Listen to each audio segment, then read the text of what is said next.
And there we Take it are. away. Woohoo! Welcome everybody to the flow. Yay!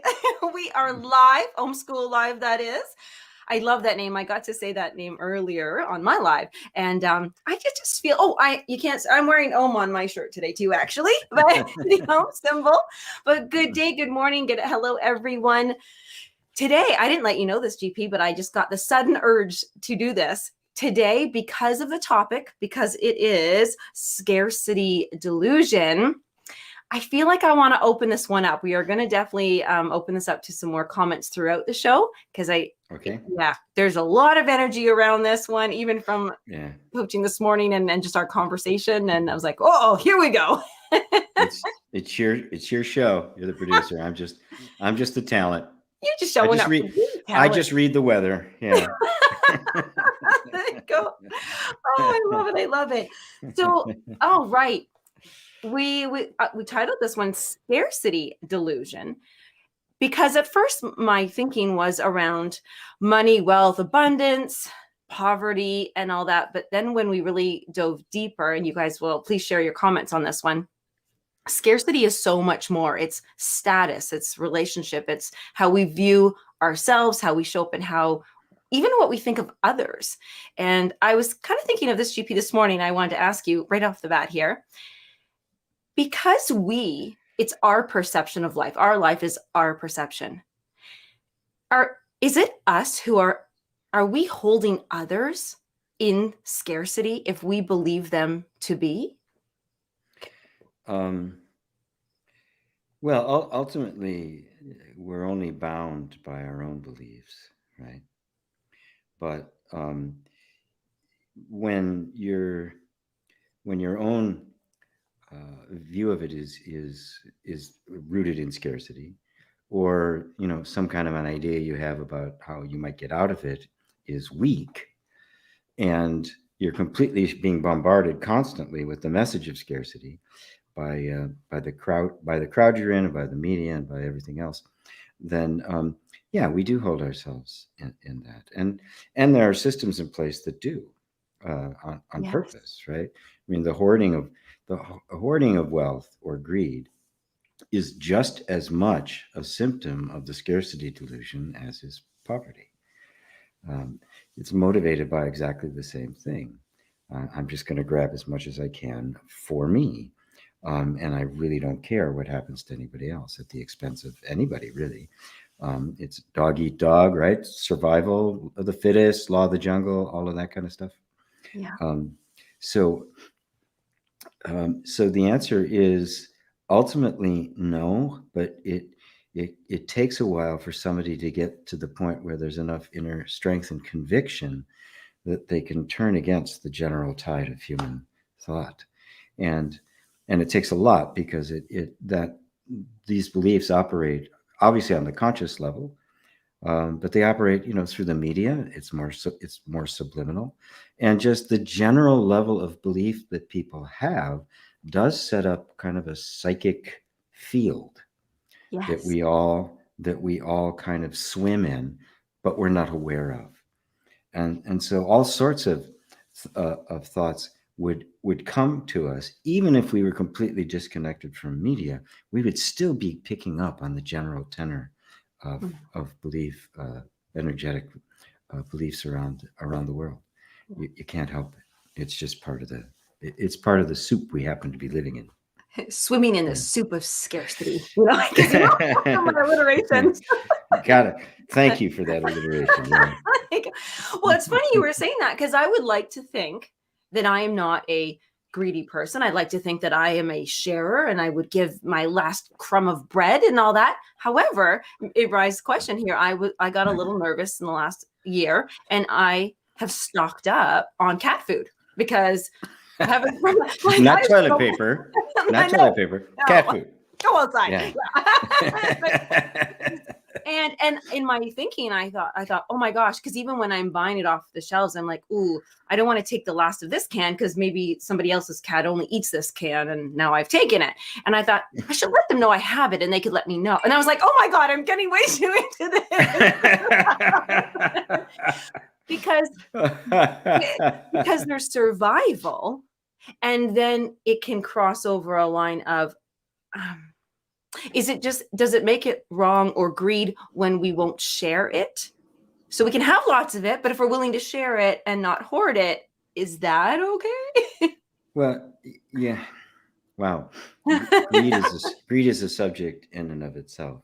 True. And I look at it from the perspective that Buddha looked at it, his definition of greed, which is not kind of the hedge fund manager and the billionaires going into space, and that sort of thing. That's just just, I don't know what the word is for it. It's just invidious display, right? Mm. Um, what Buddha referred to greed, any desire, any notion that something external to us can bring us happiness and peace is greed. Right. So the person who's shopping for the bargains, right? Not the person who's hoarding the toilet paper or the cat food, right? It's all our entire consumer culture is based on greed.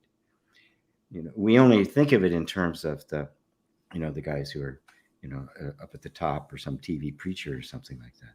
But it's something that affects all of us, and it is based on the idea of scarcity, and my own incompleteness. Right?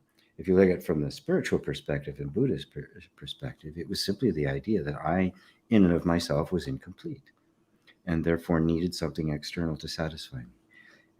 And the moment I do that, I create the internal environment that will feel as if lack is a real thing, and I'm completely ignorant of the fact that I myself have just created it because of my belief. And that's why the three poisons are ignorance, delusion, and greed. Right. And we have scarcity delusion right now. And which brings Yes. me to the biggest point of this show. And then I would love to open this up because I do want to take in questions from you guys.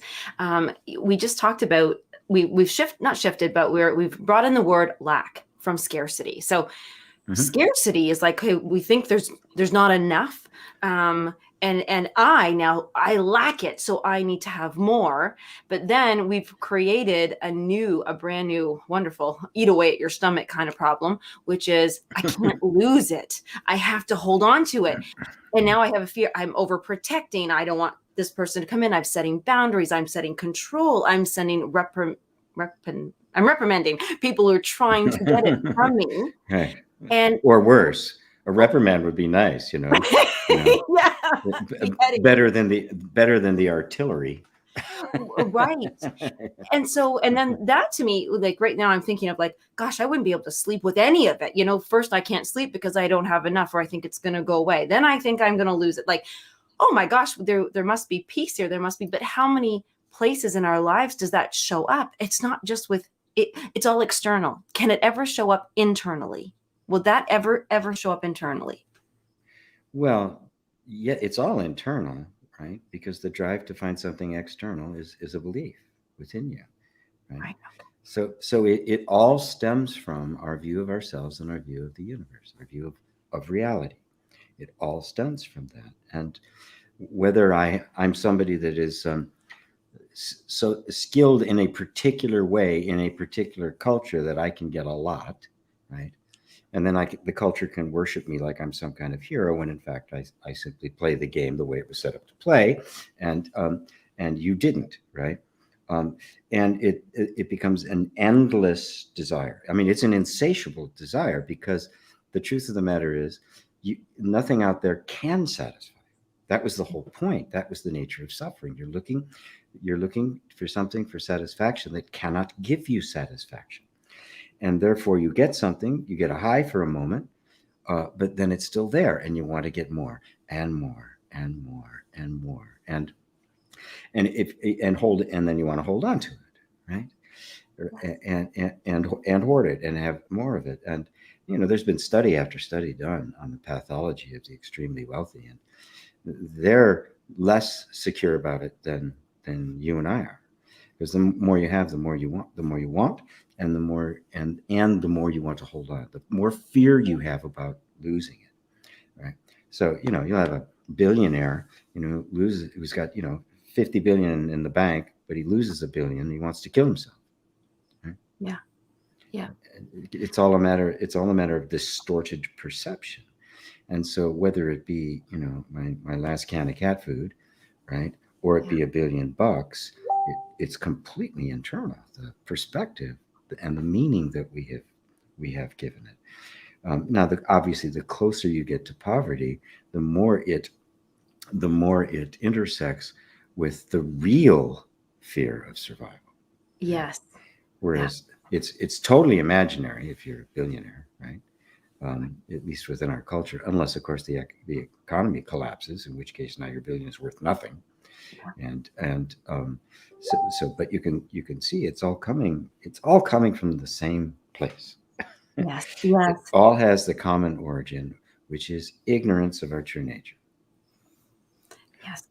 And when you say about like the true nature and then culture, but like about the true survival, it leads me to think when little kids, maybe they're entering puberty and they can't go to the movies, and they're like, I will die if I can't go with my friends. Oh my gosh. And they feel this is death to their identity, death to the this external thing that I really have, that this is a scarcity. I'm not allowed. I can only go out once, this or that. And Yes. this is a true death to that identity. And this is where I wanted to open this up to everybody else, because scarcity can come even scarcity of like I said, a position in the tribe. It can come as a scarcity of skills in a job. You might lose your job if you become obsolete. All these this scarcity. It's not just wealth and money. I mean, it comes to value. So I'm opening this question to everybody. If somebody would like to ask a question about if you're struggling, if you're suffering with worrying about either maintaining your value. Where's my quote there? Value. I still haven't got this camera down. If you're questioning and struggling with suffering, thinking you could lose your value, and if you would like a little boost or have a question about this, because values, scarcity can actually, I love the way GPU talk about the value. Where does value even come from? Is it internal ever, or is it always again external? Well, it's relative. When you look at it culturally, it's relative. What's important to one culture is meaningless to another. I mean, even our money, if I walk into a grocery store here with euros, right? Doesn't matter how many I have, right? I don't know because they have no value here, right? And so all of that's relative. Everything we give meaning and value to is relative. The real quest, the spiritual quest, is to find the infinite value, the value that is absolute, that is not relative to anything else. Right? And that's really ultimately what we seek. We want to know that we are inherently valuable. Everybody desires that. And because we don't know that, it's because of that fundamental ignorance. And that fundamental ignorance has created entire cultures based on the assumption of that fundamental ignorance is actually true. Layer upon layer and structure and more complexity, all based on this idea that what is valuable is what the culture says is valuable. And I then have value depending on how well I fit into it. Now, if you look, it depends on the perspective. If you look at, a professional athlete, right, who's making $50 million a year, right? He's got $100 million 3-year contract or something like that. When you take it, put it in the context of a normal kind of community that needs to survive, it has absolutely no value whatsoever. It doesn't contribute anything. The career. Right? The career. Yeah. Right. Not playing basketball. Interesting. Right. Yeah. It's very skillful, but it brings nothing. Right. So, but what's the value then? Well, it's entertainment. Right. Right. And because the entertainment can make so much money from advertising, all of those have value. Suddenly the basketball player is a star, and the school teacher is having to go out and buy pencils and paper for their own students, and they can barely get by themselves. So you can see the value system, right? I mean, it's there in black and white. Teachers don't have any value, and professional athletes do. Yeah. Which is just, anybody with half a brain would look at it and go, man, that's nuts. That's We have crazy. allowed it though. Why does it perpetuate if Because our culture is based on money. right. Yeah, money. I just want to highlight Period. that to everybody pulling in here, because I can see some questions coming in about people pleasing, which is finding value in things, but we really have money is a god. We are worshiping it. We need to Money have is the central value of this culture. It's even infected Christianity, right? So, yes. you got a TV preacher worth $500 million. That's insane. It's obscene. It's blasphemy is what it is. Right. Yeah. But that's, the prosperity preachers and the prosperity gospel and all that. Money is the God. Jesus was right. The love of money is the root of all evil. The Not love money of itself. It's right. the love of it, because whatever you love, you value. That the value. I mean, that's Right. what love is. Yeah. What we love is what we give the highest value to, Yes. right? And in our culture, it is money, period. I don't care how they try to slice it. Oh, there was a disaster in Nebraska. And the first thing they say is 3 people died and it caused $50 million in damage. Right. I mean, in the same sentence, Mhm. right? So you can see what the value is, right? And for a lot of them, I think they're forced probably to put money second. I mean, if I'm the insurance agency, that's the first thing I want to know is, Right. and if they died, did they have a policy? And somebody is anybody I've insured going to be liable? Are there going to be lawsuits? I mean, that's what they're thinking. Yes. Right? When people do die, they oftentimes people will say, "What's my inheritance?" Or "What am I getting?" Yes. Yes. The Yeah. oh, the money. Oh, but we have to see that it is a value system. It isn't just money. It is our values. It is the means by which we assign value and meaning to everything. Didn't used to be that way, right? I mean, it had its place, but things had, there was more value. There was more in the culture. But over time, it has deteriorated to the point where, particularly in the United States, which is the most extreme about it, it is the only value there is. now, how about the people now who are thinking, "Oh my gosh," they're feeling that, okay, money, I shouldn't want money. I shouldn't work with money. How can we have inner reconciliation now? Because right now, a lot of different things in our body are talking to the other going, what should I do? Maybe they Right. haven't doing what they love to be doing for real, and they are making a lot of money. Should they give it away? Stop it. Yeah, to me. Yeah. Yeah, send it. There's the address right below there. Just send it in. Yeah. I'll give you my PayPal account or Zelle or a Venmo, whatever. I take all credit cards, right? Well, that's the whole point. We have to come to terms with it. Just because it's become obscene in its application doesn't mean it's inherently bad. But because of the power of that value system, it just infects everything, right? And it's not really possible. Maybe it's possible that there are some places in the middle of nowhere, but there aren't many middles of nowhere anymore, where you can go completely off grid and grow your own food and that sort of thing. But I wouldn't last a week. I was raised I was raised near the country, right, out of outside of Chicago. But for my all adult life, I've been a city guy, right? So I just kind of walk next door to get Korean or Thai or whatever I feel like having. The idea of growing my own food, Jesus, I kill every plant I have. It's like, a green thumb you do not have. if I even drive by a nursery, all the plants start to shake. We're gonna have to send you over a dehydrator. That's what you're gonna do. Is dehydrate your food and store it. Yeah, but I mean, I think one of the most amazing things about the time we live in is there is no out. There's no way out. We're going to have to see this through. We're being forced to look at these value systems and dismantle them from the inside. Yeah. because the value system of money is destroying the planet at an alarming rate. The last prediction I heard is we have about 60 years left of topsoil. Yes. Yeah. And that's it. Then we're done. We are done. Yeah, you can't replenish it. You can't save it. You can't. Nope. Now, if that isn't No. scarcity, I don't know what is. That's it.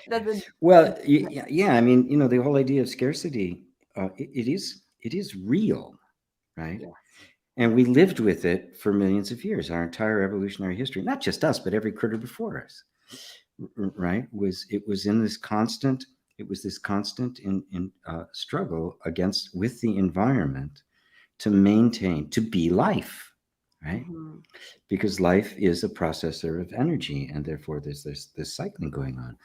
The earth, without being strained, is a perfect system of constant replenishment, right? Mm. Mm. It's just miraculous. It's off the chart miraculous. There's just, I don't believe in intelligent design and the creator up there going, what a good job I did. Nothing like that. Just, it's a miracle. It's an absolute miracle. It will actually last forever unless something comes along and stresses it to the point where it doesn't have enough time to reclaim itself, right? And this is the amazing position that humans find themselves in, the arbiter of that. And we will decide whether or not we live or die, and take most everything with us. The earth will recover. It always does.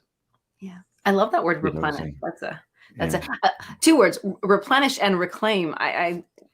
It's a renewed commitment and belief and in support. You talk about money as being a system. So we have a system which we can offer with our beliefs because we're creating this. And so I want to go back. Where's the question? Okay, wait. We have Mark's question, but I want to go back to people pleasing. Where is it? Can you talk about people pleasing and how it's rooted in fear?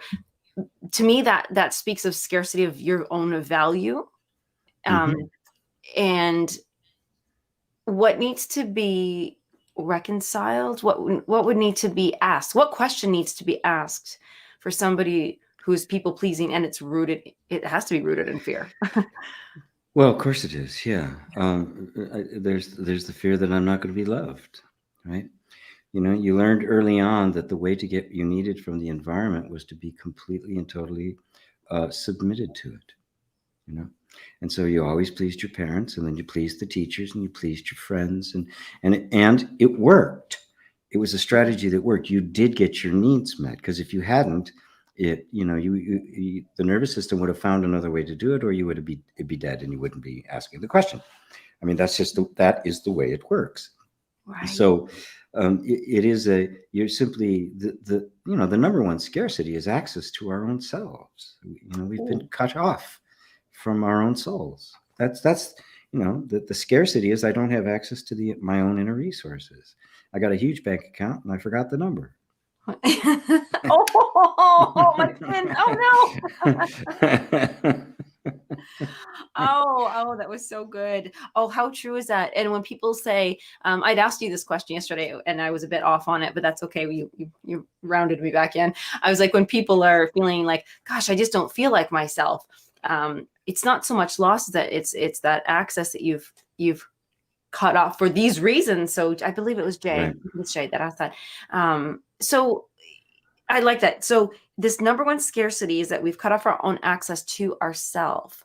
And so we're back to self-inquiry, which is, well, sorry, I'm asking the right question.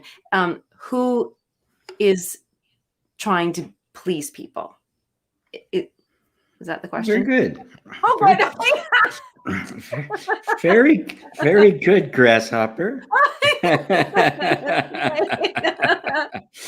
So it's not why. It's not always. It's who is trying to please. The why is easy. It was the way you were trained to be. It was a strategy that worked at the time. When you normally express yourself, and Am I the only one hearing an echo? Yeah, I think so. I don't have an echo. Does anybody else hear an echo? Okay. Okay. Because I'm hearing a weird echo, just of me, not of you. Oh, okay. Yeah. Are you able to handle that one? Eek. Yeah, I'll deal with it, or it'll stop eventually, or I'll stop. One of the two. No, Important message. oh, Stacy heard the echo, but now it's gone. Okay. Yeah, now it's gone. That's weird. Okay, good. Well, what was the question again? Yes. Who is it that's people pleasing? The why. See, what happens is, and this is, it's so amazing the way it works, and I talk about it in the videos. I go into depth into it in the course, of course. We create an identity to go with, to solidify the various behaviors that have arisen in order to keep you safe, right? So I express myself as a child, my natural exuberance and enthusiasm, which has full access to all my inner resources, not being acceptable to the tribe puts me in the danger of not surviving, right? And so that ability to express myself gets hindered and suppressed to the point where it's regarded as dangerous, because it is, right? Mm-hmm. If I express myself and I get hurt, I'm not going to do that. So what do I do instead? Well, I adapt behaviors that will get me what I need, right? The attention and the care and whatever it is I need, the approval, right? Get all the nice approval, which is what people pleasing is. And you get really good at getting approval. And that's one of the particular strategies. Some people get aggressive and controlling, right? It all depends on what worked for you in your environment when you're little. And then as it develops, what happens is, as it solidifies, is it becomes a sense of identity. So it's no longer a learned behavior. It's me, right? Right. Now that me, that behavior, the programmed responses, which is completely robotic, right? There isn't anybody really there any more than, this computer is hearing what I have to say, right? There's nobody there, but there's the sense of identity about it. So it is no longer just something that is happening or some behavior or some reaction that's going on. It is myself. And they become so identified that you can't tell the difference. So now I say, I am a people pleaser. Not true. You are not a people pleaser. Your nervous system has simply adapted itself because it has found the most success it has at getting what it needs from the environment is when it pleases people, which means I get everybody's approval. So I get love, I get attention, I get whatever, even though it's totally unsatisfying, right? Because I know it's bullshit, right? Deep down inside, I know it is. But this is the whole point of self-inquiry, to discover that you are not the patterns of behavior that the nervous system adapted, right? But you became to believe that you were, and therefore got compressed inside this sense of identity, which is also known as the ego. You make me think of so I think this analogy is right, but I don't know, of a car who now senses when there's somebody in a lane or behind you or beside, and it adjusts to get the result that it needs for your approval to stay alive and driving it. But we think the car is so smart, it knows, or it's we give it this as much as we give our own, yes, systems that check mark. Okay, it did this, it can go on, and it's the behavior or tasks that it did, the skills that it provided, achieved a result, a desirable result, because you're still alive and didn't hit a car. But it's the same, and I see what you're saying. It's we almost need to like pull back from those patterns and what we do, and realize that it's not realized, but do the self-inquiry work to say it's not me to do this. Yes, we have to sort out what are reactive patterns in the nervous system, what is actually me. And it's not easy, simply because everybody believes that those patterns are them. It is also part of the way the nervous system forms, right? The sense of identity is much a creation of the nervous system as anything else is. I mean, you didn't create it. The you think you are was created by it, right? Right. Yes. right, Yeah. right. And so it's like, whoa, the entire nervous system, GP was not conditioned. GP is the name given to the conditioning. Right? Right. Yes. And it's such a powerful insight, but it just kind of blows our minds. It's not the way we're used to thinking, right? Yeah. Our entire world and all of it, including all religions and everything, Mm. assume this persona is who I am. And it is not. It's just a mask you got stuck wearing and you haven't learned how to take it off.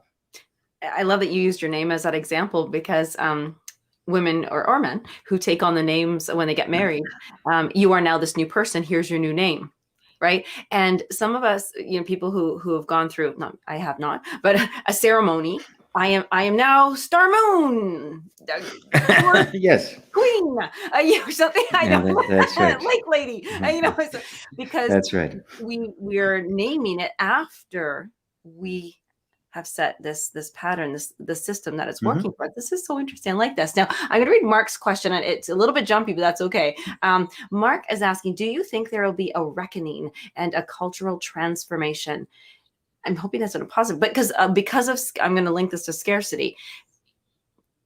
Do we have to? Because scarcity will eventually come to extinction, or cultural transformation?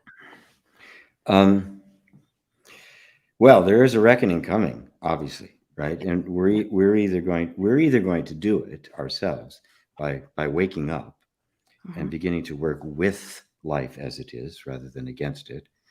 Hence the name of our show, The Flow.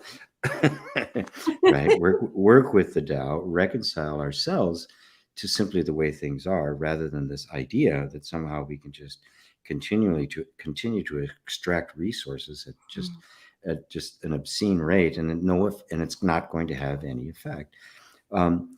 So either we're going to come to see that ourselves with enough critical mass that we reverse our course and change our whole character, or it will all collapse and most of us, if not all of us, will be dead.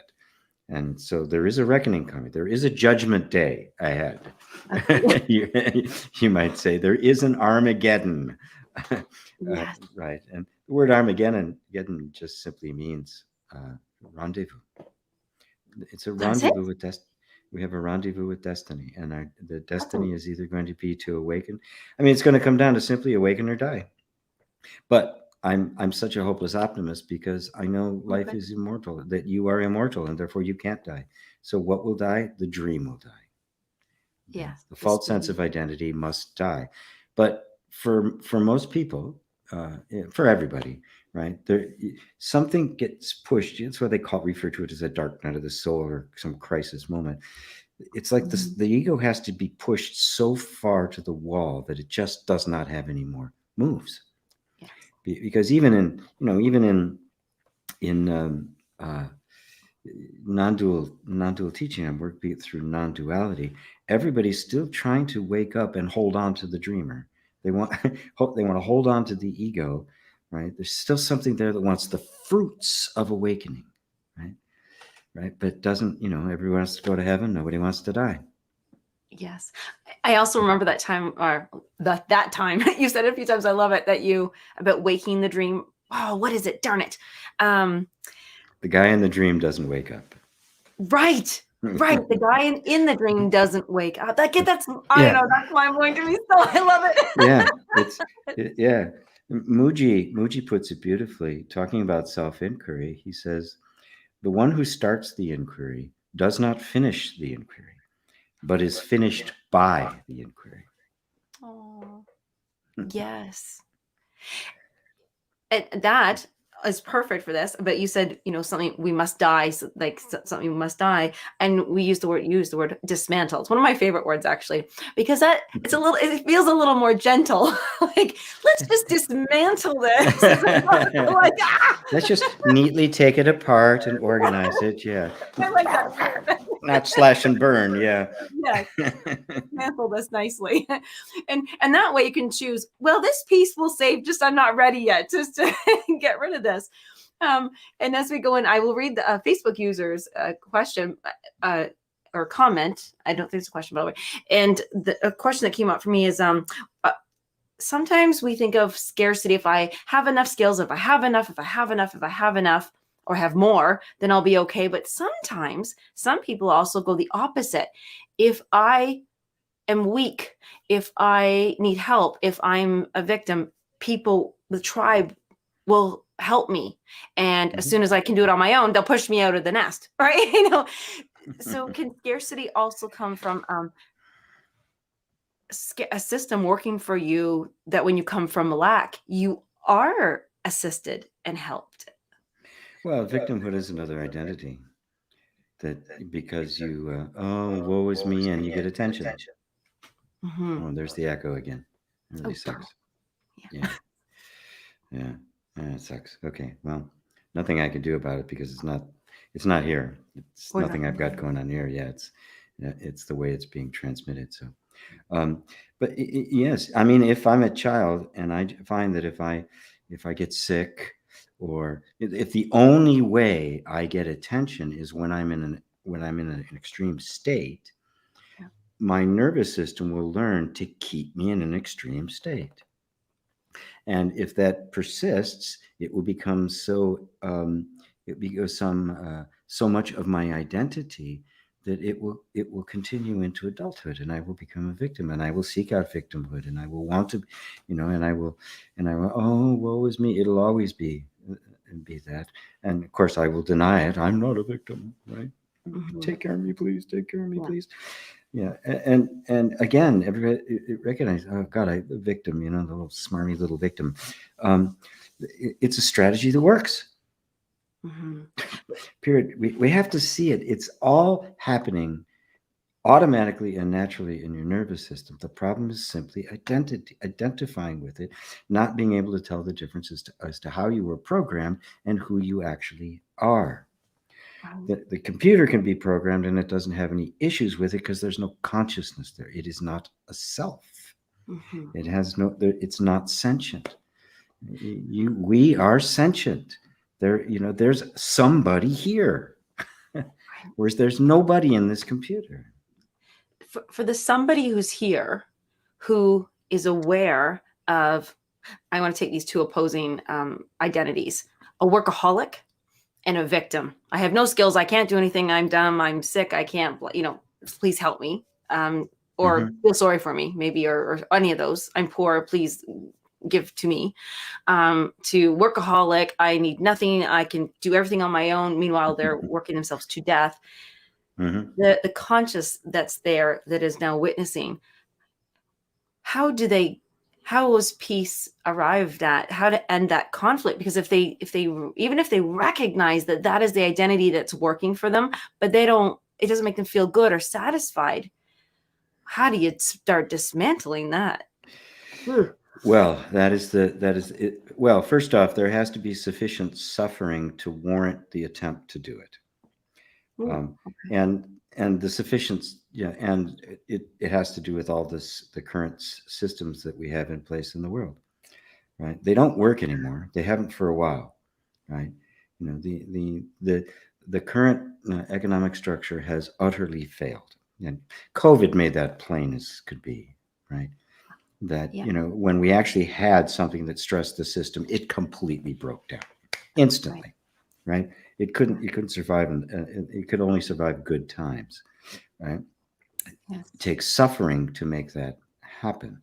And individually, we face the same kind of things. My life isn't working. And then I'll try this, and then say, oh, try this. And I may try 100 different things, and it still isn't working. At some point, you go, what the hell is going on? And if that pierces you deeply enough, something inside will open, and the right answer will start to come. Oh. Right. But something inside you has to open. Something has to break open. The ego has to yield somewhat right? Even a tiny bit, and even if there's a crack, whoop, truth is always hanging out outside the door. Open it. Well, there. All right. It's just, you hear, oh, they're coming to the door. They walk by. Okay. And just sits and waits. And eventually they kind of open the door and boom, and it goes. Right? I love that. That is so encouraging, by the way. I love that. Yes, All right. we're not alone in this. Yes. I mean, we're deeply loved. The reality, the nature of all of being is pure love. We are just loved and adored, and we don't know how to let it in. Yeah, We it is. don't- It is yeah. that. I remember. Have to share these stories here. I remember being young and I fought with my mom quite a bit, and it wasn't very nice of me to do so because she was a sick lady, but I did fight with her. And at the end, she would, oh, this poor woman, it breaks my heart still. It's the only regret I have. She used to say, could you not give me a hug? And I was like, no. She said, well, why? I said, because you need the hug. If you just wanted the hug, it would be different. So I was such a mean kid, but and because I wouldn't have the crack. I didn't want the truth to come in. The truth really was she just wanted a freaking hug, and I was just gonna feel the love and everything, but I wasn't ready. I was slamming her on the throat. That's enough of that. But I like that, that if you just like if the ego would just yield a little bit, just you don't need to stop. You just it's an amber. It's a amber light. So yes, it's amber light. Yeah. And the workaholic may just take a meditation class or something, right? yes, Right. And that could be just enough of an opening, because they think, oh, I take a meditation and ease some of the stress and I can work harder, right? I mean, absolutely. that might just be the only thing, but that may be just enough of an opening for something to begin. Yes. The light's getting in, right? Fresh energy is getting in, and it's inevitably going to have an impact. It's going to spread. One of the things I've become aware of is, since COVID, and people are, since COVID, more a huge number of people that before were just okay with their jobs are really consciously unsatisfied with the jobs they have. And you find there's people in like middle management and lower level executives, right? The guys up at the top, the chief executives, the board of directors, they don't really even care what the business is. All they're interested in stock price, right? And positioning and all that kind of stuff. But you get down a little bit, and there's the guys that actually have to deal with stuff, right? With the reality and people's lives and their dissatisfaction, and some woman who's been there for 10 years and her boyfriend broke up with her, right? And now she's crying at work every day, and right, her productivity has gone down. What do? Fire and replace her? Right? From the point of view of the stock price, yes, that's what you do. You just get rid of and replace her with somebody who's emotionally competent right now. And if she breaks down, get rid of her and get somebody else. But to anybody else who's at this level, who has a heart, they're going, how can I do that? What can I do? How can I help? Right? And this has actually become quite exacerbated. Right? It's becoming really, really obvious that for the most part, these places have not been human places to live. Now, it takes a disaster like COVID for us to discover that. It takes a disaster like that for us to discover that our systems are completely corrupt and incompetent. Yes. Right. But it does bring it about. Not enough yet for us to really transform the whole thing. Right. But that power, that awakening is growing. I mean, it's growing. Look. Absolutely. Look at this. We have people listening to this conversation, right? Yes, thank you so much. That's. I mean, I marvel at that. I get people every week on my satsang. Absolutely. That wouldn't have happened 30 years ago. It wouldn't have. Yeah. I mean, I talked about this stuff 30 years ago, not like this, right? But it was like, nobody was. Yeah, it wasn't the same. 50 years ago, forget it. Yeah.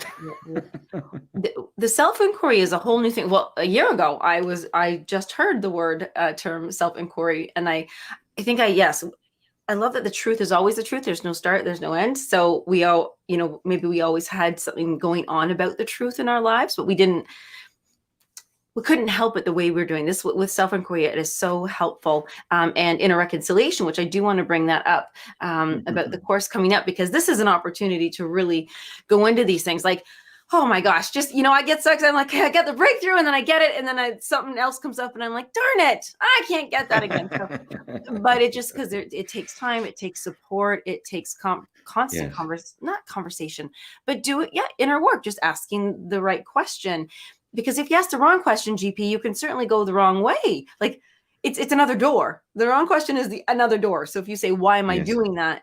Wrong door, guys. So I want to do an invitation because today's Tuesday, and on Q&A day is on Thursday, correct? Yes. No, Thursday is another live demo day. Okay. I hadn't really said today. I was thinking like Friday to just do a Q&A. Okay. Well, let's go with the demo, because then they can all meet Evan as well. So senior facilitator, teacher for the inner reconciliation group, and GP. This is so cool because I've got to sit on the last one. If you guys are thinking, this is good, I'm listening, I'm hearing, I'm reading some comments, or I'm putting some questions in, but if you want to actually do some of this work with GP and Evan and get, back and forth and do some work. This is an exercise. You'll be able to walk through an exercise and have some stuff happen, some stuff revealed. That was really fun that we did the last one. And I would love for you guys to, now they don't need to sign up. They can just simply go to, it's going to be on YouTube. So, just go. We'll put the link in below, or it can do it after, I guess, so they can know where to go. Oh, just YouTube/GP Walsh. That's there you what go. It'll be. Super easy. And that's Thursday at 1 p.m. Eastern time. That's such a benefit. So to be able to actually experience it, and then you think, I would think this is a course that I think I know I would benefit from. And so that's all coming up. But you guys got to show up for that one. I'm going to just read this Facebook user. If this kind of talk, this wisdom, these topics were covered, and if of interest in the millions, I think we just said of people, humanity, we'd see such a wonderful, powerful momentum for the betterment of the experience of all beings. And well, it's got to start somewhere. Might as well be here. Yeah.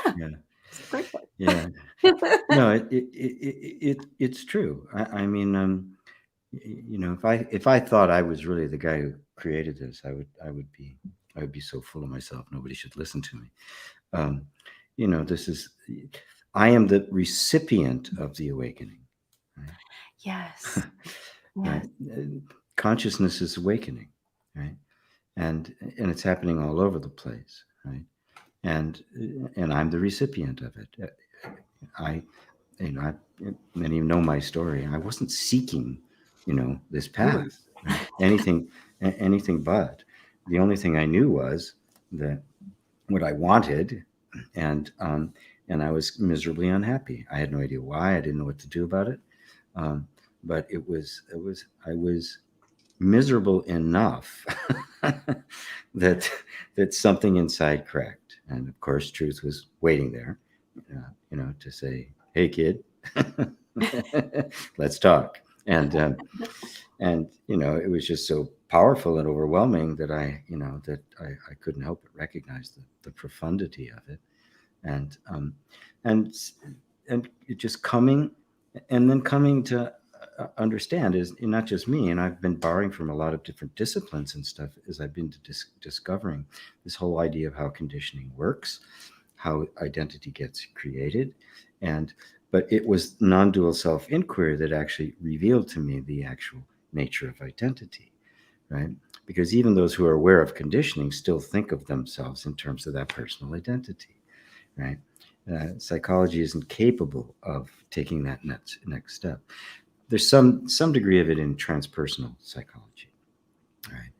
But that gap, that misunderstanding of who we are, is the source of all human suffering. It is the cause of all lack. And when that initial schism takes place, where I get cut off from my soul, and that false sense of identity begins to be created, the seed for that is planted.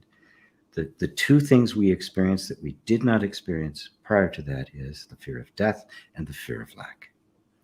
It is inherent in the sense of a separate self. And then it gets magnified because it's an assumption, right? It now enters into everything human beings do. Right. Yes, because I think I can remember. I don't know if I can, but if we look at children, babies, they're not crying thinking I could die. They're hungry. They need their diaper changed. They need something. They're not thinking, wow, this poop on my bum could hurt me. I could get an infection. Nothing like that. It's pure. I hope there's enough diapers. Yeah. That's right. I hope there's not a diaper shortage. Right. Right. It's only till later. Yes. When we start putting all these, well, I know it's a silly one almost to bring up, but why do you think parents, because not everybody went through this, but when they'd say, you better eat all the food on your plate because these people are starving. They don't have any, you have some, eat it, use it. Eat it all. Right. Yeah. And first of all, you've put this like, don't be so selfish and wasteful, because you're causing other people suffering if you throw that away, like that. Oh, there's so much wrapped up in that one. But there's so many messages there. Yeah, my parents did not do that, thank goodness. But I just, but that I can only like my heart actually aches when I think about that and what a child must have, what they hear at first, and immediately what identity they have to create now to either eat the food because maybe they're full or sick or they don't want to eat it. They're now thinking I've got to turn that off and consume. So this is almost like hoarding or greed or keeping things and not being attachment, perhaps. Yeah, it is. Yeah, such a delusion. Yeah. Yes, it is a delusion, and it distorts our natural appetite. Yes. Ooh, that was good. It distorts our own inherent sense of I'm full. Right. I have enough. Right, and then it can end up being eating disorders and emotional eating and that right. It can turn into all sorts of complete distortions, which is simply we have again the disconnect from ourselves that doesn't allow us to simply measure our own the functioning of our own body. Right. You don't sleep when you're tired. You push yourself to exhaustion. You eat too much or you eat too little. Right. Everything gets taken over by the mind, right? Yes. Which has no reference point, right? The body is a reference point. Am I hungry? Do I actually need this food? Is it my body needing this, or am I just wanting something to compensate for something else? Yes. Right. And let's not forget that there was a time when food could get scarce. And so this is not something that is just completely made up. It's just been amplified and distorted, in our modern culture. And the fact of the matter is, I think it was Buckminster Fuller who pointed out that it was like in the mid 70s that our technological sophistication had gotten to the point where we could easily feed, clothe, house, educate every man, woman, and child on the planet. I do believe this. I believe this. I know. I feel like I know it. So in fact, 50 years ago, the need for scarcity had been ended. Yes. And at this point, it persists only as a delusion. And because of that, you have greed and hoarding. So you create lack where in fact there isn't any. Yes. That was so perfect. And I almost feel like I don't want to go backwards on this to bring it up because that was like a perfect ending, but it was so perfect. But I am going to bring this back but we still have 7 minutes. Exactly. Well, and this is a good question. If people are thinking, so there's two things that came to mind, to money specifically, jobs, maybe that's what jobs and money. Right now when people are in this world, in this current climate, thinking nobody's hiring, there's not enough money, everybody is charging more because we have less of, or we're unable to get all like supply demand. Let's go with that's a delusion. Let's just go with that. Okay. It's a delusion. We're being fed that, we're told that right now. where do we need to go with that to have comfort and peace to move forward? Well, it's huge because there are some genuine threats to us, Yes. and the awakening that's being experienced is realizing that all of these threats to our well-being are all made by us, and now we have created this monster, right? Mm-hmm. And we don't know how to dismantle it. You know, we've basically conjured up the devil, and he's not behaving like he's supposed to. Right. He's a very misbehaving devil, right? Yes. Uh, and we created it, right? It's that simple. Everybody asks, "This is the this is the system?" No, everything we're experiencing now is man-made, and we could change it in a heartbeat.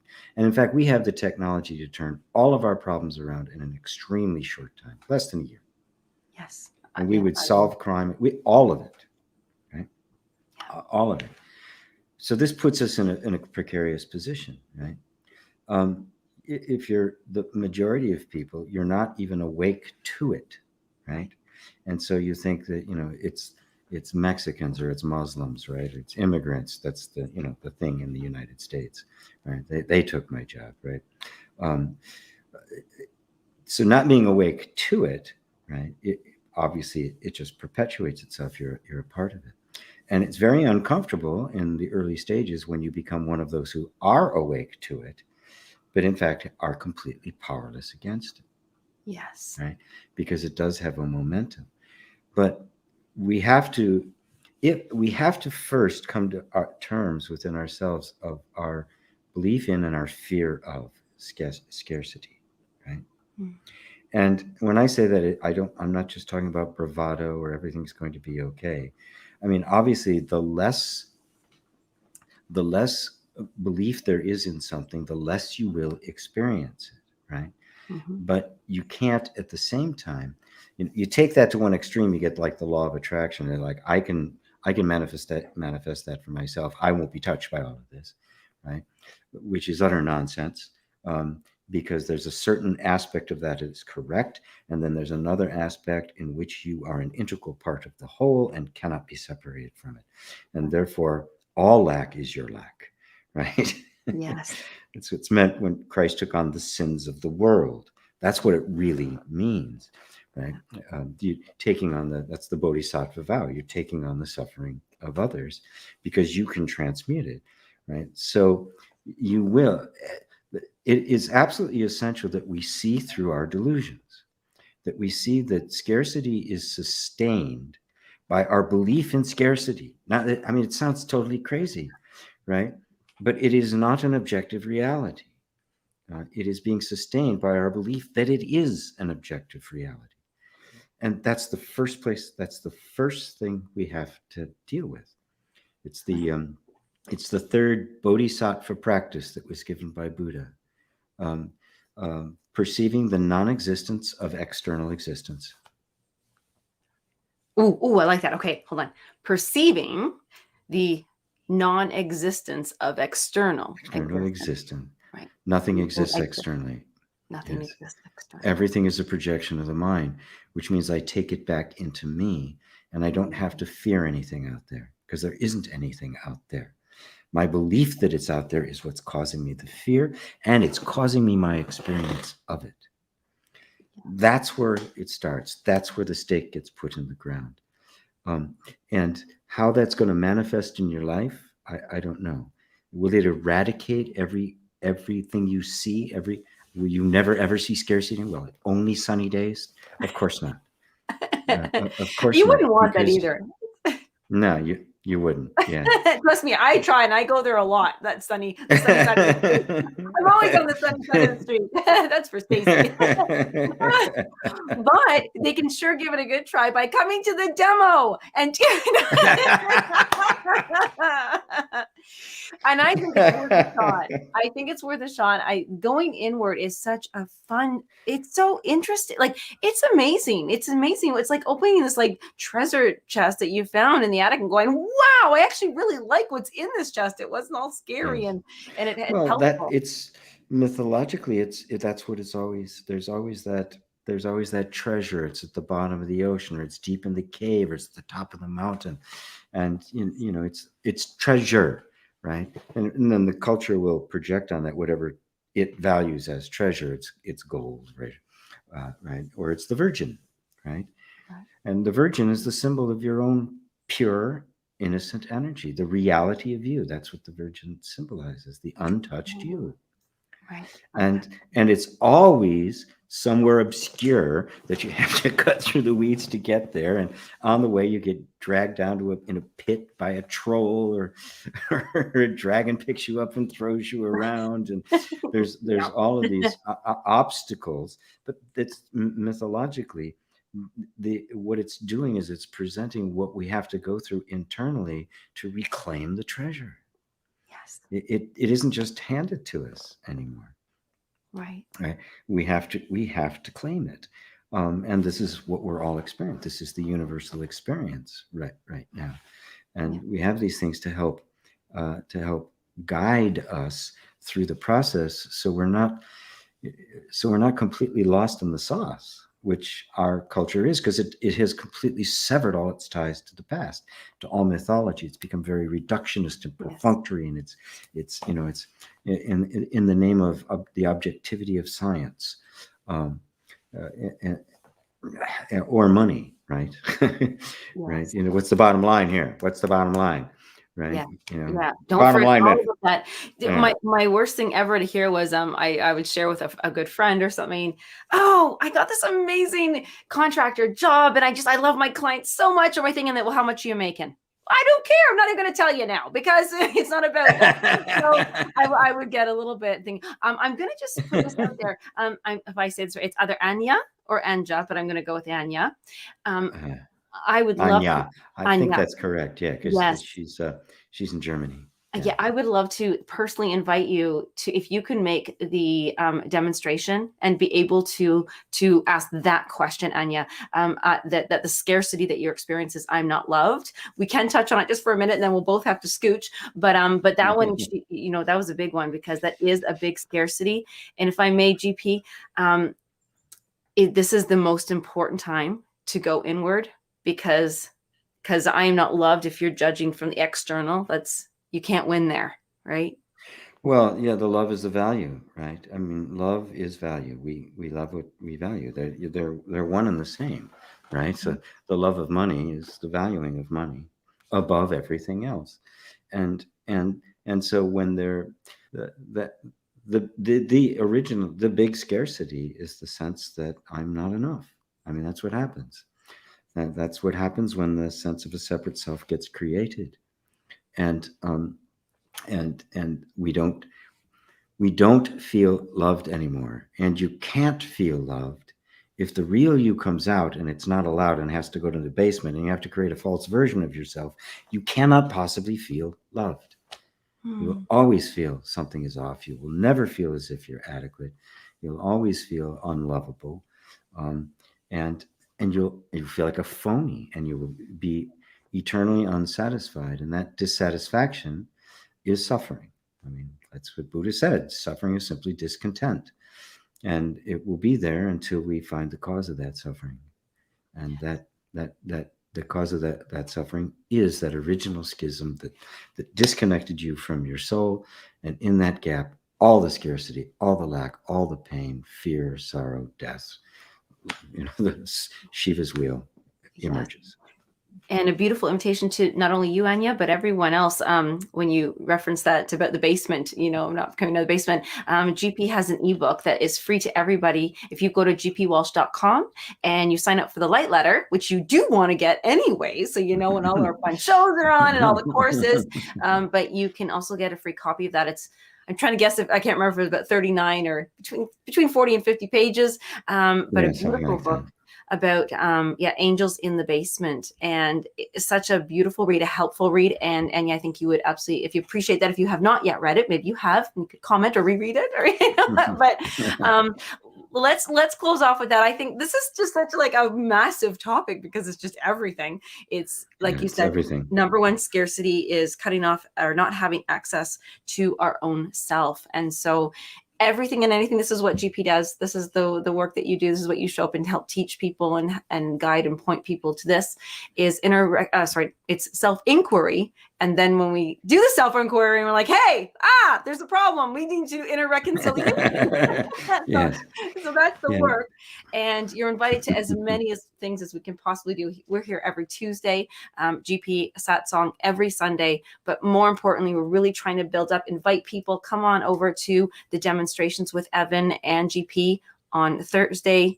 Yeah, I'm doing this right. Thursday at 1 p.m. Eastern. And just very good. Go to YouTube. GP, I should have a little list here, but a little calendar. Yes.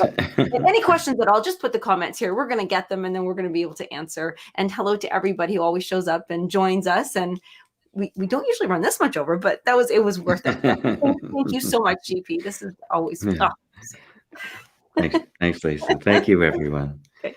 Until next time. Bye-bye.